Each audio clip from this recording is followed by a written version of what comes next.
신명기 7장 주석 7장 1절 너희보다 강하고 수가 많은. 모세의 이 말은 가나안 족속들이 강대하다는 정탐꾼들의 불신앙적 보고를 듣고 백성들이 낙심하여 하나님을 원망하다 지금까지 40년간을 광야에서 방황하게 된 역사적 사실을 염두에 둔 말이다. 이 말은 장차 이스라엘이 가나안 족속들보다 막강한 군사력이나 수적 우세 때문이 아니라 오직 하나님의 약속과 그분의 능력 때문임을 이야기해 준다. 7장 3절 그들과 혼인관계를 맺어서도 안 된다. 통혼으로 야기될 문화적 혼합과 우상 숭배 감염 현상을 막기 위한 조처이다.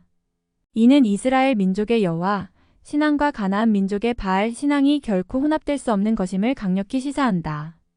그러나 후대 이스라엘인들은 이방인들과 결혼, 그들의 우상 숭배 행위를 받아들였는데 그 결과 이스라엘 통일 왕국은 분열되고 급기야는 멸망당하고 말았다. 따라서 본절은 타락한 인간의 본성상 인간은 누구나 선을 조차 행하기보다는 악으로 쉽게 빠져들 위험이 더욱 많다는 사실을 익히 알고 계시는 여호와 하나님의 예언적 권면이다. 7장 4절 그들의 신들. 가나안의 여러 신들은 대개 타락한 형태의 주신제의식이나 음란한 성의식을 통해 예배되었다. 따라서 이스라엘이 이들 가나안 땅의 신들을 섬기다 보면 자연히 방탕과 음란, 도덕성 부패 등과 같은 심각한 죄악에 빠질 것은 뻔한 일이었다. 7장 5절 아세라 목상. 아세라는 본래 두로의 신이었으나 후에 고대 근동의 여러 족속들, 특히 아모리족과 가나안족이 숭배하게 된 여신이다.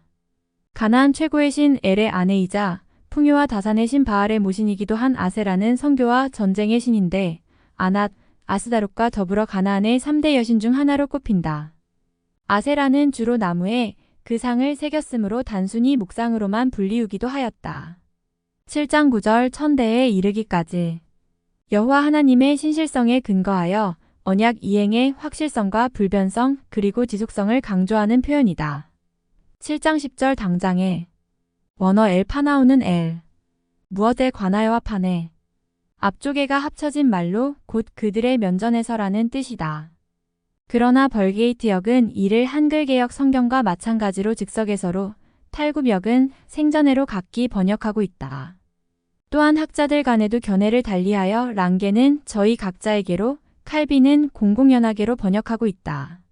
그러나 엘파나우의 문자적 뜻과 성경 용례 등으로 미루어 볼 때 70인역의 번역이 가장 적절하다 하겠다. 따라서 본절은 하나님을 거역하고 그의 계명을 지키지 않는 자에게는 자신은 물론 주위 사람들도 분명히 깨달아 알 수 있게끔 그들의 면전에서 하나님의 진노가 임한다는 뜻이다. 7장 14절 생육하지 못함이 없을 것이며. 비단 히브리인들 뿐 아니라 고대 근동 사회에서도 여인이 잉태치 못하는 것은 큰 수치로 간주되었다. 따라서 다산을 일종의 미덕으로 장려하기까지 하였는데 이는 당시 종족을 보존, 확장하고 국력을 좌우하던 주요 요인이 백성수의 많고 적음에 있었기 때문이다. 아무튼 자손 번성은 하나님께서 인간에게 베풀어 주시는 큰 축복 중의 하나인데 실로 인간이 생육하고 번성하여 땅에 충만하는 것이 하나님께서 원하시고 기뻐하시는 근본 뜻이다. 그러므로 하나님께서는 아브라함 때부터 당신의 백성을 축복하실 때 반드시 자손 번성을 거듭 약속하여 주셨던 것이다. 7장 15절 이집트의 나쁜 질병. 애굽의 풍토병인 여러 가지 악성 피부병과 옴, 장티푸스, 이질, 천연두, 안질, 흑사병 등을 가리킨다. 이러한 각종 질병은 애굽의 고온 다습한 기후와 사막의 먼지 등에 의해 빈발했는데 근래까지도 어떤 사람은 애굽을 가리켜 모든 질병의 본산지라고 일컬을 정도였다. 7장 16절 올가미가 될 것이다. 이 말씀은 가나안 민족을 그 땅에 남겨두면 이스라엘이 그들의 우상을 따라 범죄하게 될 올무가 된다는 뜻이다. 하나님께서 그의 백성을 특별히 세우시는 목적은 언제든지 그를 섬기는 성결을 이루는 데 있다. 7장 17, 18절. 가나안 정복을 눈앞에 둔 백성들이 가나안 거민들의 외형적 우세함 때문에 겁을 먹고 약 28년 전에 저질렀던 것과 같은 구세대의 잘못을 다시 범하지 않게 하기 위한 모세의 권면이다. 모세는 이스라엘 신세대에게 가나안 땅에서의 복된 삶에 대한 기대감을 고취시킨 후 가나안 땅을 담대히 정복하라고 권면하고 있는 것이다. 가나안 족속의 군사력이나 수요의 많음에 결코 겁먹지 말고 애굽과 광야에서 묵도한 하나님의 크신 능력을 기억하고 당당히 여호와의 군대로서 전쟁을 치르라고 훈계하고 있다. 전쟁은 여호와께 속한 것으로서 전쟁의 승패 또한 여호와의 손에 달렸기 때문이다. 따라서 본문의 말씀은 오늘날 사단과 영적 전쟁을 치르고 있는 그리스도의 군사된 우리에게도 적용되는 살아있는 메시지이다. 7장 20절 말벌을 보내시어. 출애굽기 23장 28절에서 약속된 내용이다. 말벌에 해당하는 원어치르아는 고통을 주다, 채찍질하다란 뜻의 어근차라에서 파생된 말이다.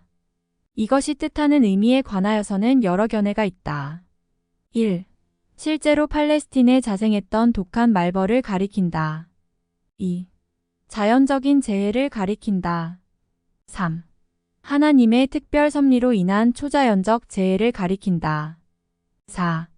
이스라엘의 광야 체제 시 팔레스틴을 침공하여 가나안 족속을 약화시켰던 애굽 군대를 가리킨다. 5.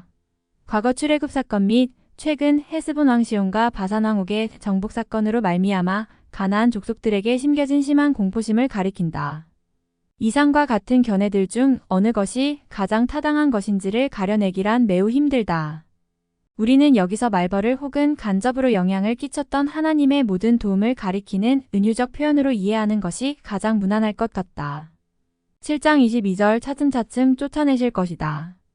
급진적인 정복으로 야기될지도 모를 국토의 폐허화와 맹수들의 번성을 막기 위한 조처이다.